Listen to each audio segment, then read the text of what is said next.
বিবাহিত মেয়েদের enumeration form ফিলআপের সময় একটি ভুল করলে বাদ যেতে পারে এসআইআর থেকে নাম। একই সাথে মহিলাদের ফটোতে কান এবং চুল দেখা কি বাধ্যতামূলক?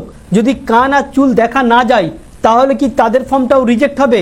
আর আজকে মূলত থাকবে এই নিয়ে বিস্তারিত আলোচনা। যদি আপনি একজন বিবাহিত মহিলা হয়ে থাকেন অথবা আপনার মা ঠাকুমা, তাদের কোন ভুলের কারণে সমস্যা হতে পারে এসআইআর ফর্মের কোন জায়গায় ভুল করলে রিজেক্ট হতে পারে, এমনকি বাদ যেতে পারে এসআইআর থেকে নাম, তাই আপনি ভিডিওটিকে মোটেও স্কিপ না করে শেষ পর্যন্ত দেখতে থাকুন যদি আপনি আপনার মা ঠাকুমাকে বাঁচাতে চেয়ে থাকেন।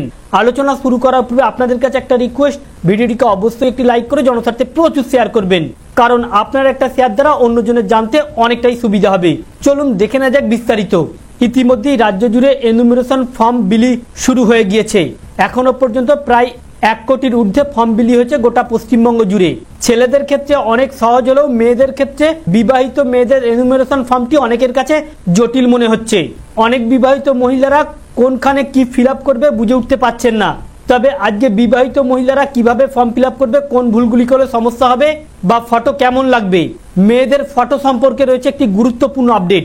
যেমন সরকারি নিয়ম অনুযায়ী মেয়েদের পাসপোর্ট সাইজের ফটোর ক্ষেত্রে কানের 2টি অংশ এবং কপালের চুলের কিছু অংশ দেখা বাধ্যতামূলক সরকারি নিয়ম অনুযায়ী।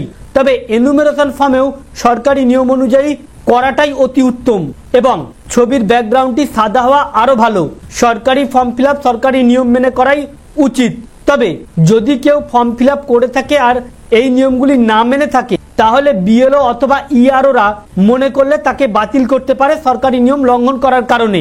তাই ছবির ব্যাকগ্রাউন্ড সাদা এবং 2টি কান এবং মাথার চুলের কিছু অংশ পাসপোর্ট সাইজ ফটোতে দেখানো অত্যন্ত জরুরি।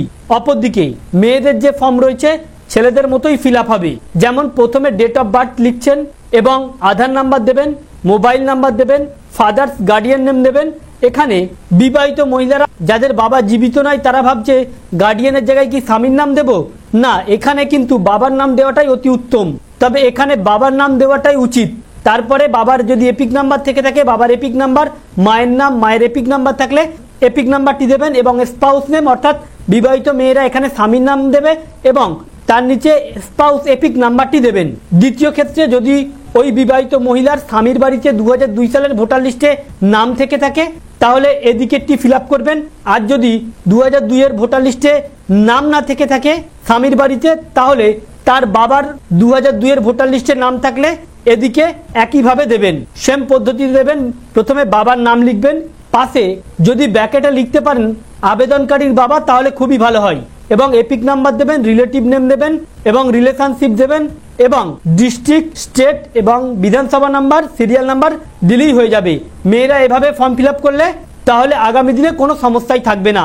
তো ফ্রেন্ডস, এই ছিল মূলত আজকের আপডেট। আমাদের উদ্দেশ্য ছিল এই আপডেটটি আপনাদের সামনে উপস্থাপন করা যাতে আপনারা জানতে সুবিধা হয়ে থাকে। ভালো লেগে থাকলে ভিডিওটিকে অবশ্যই লাইক করে শেয়ার করুন। Thank you for watching.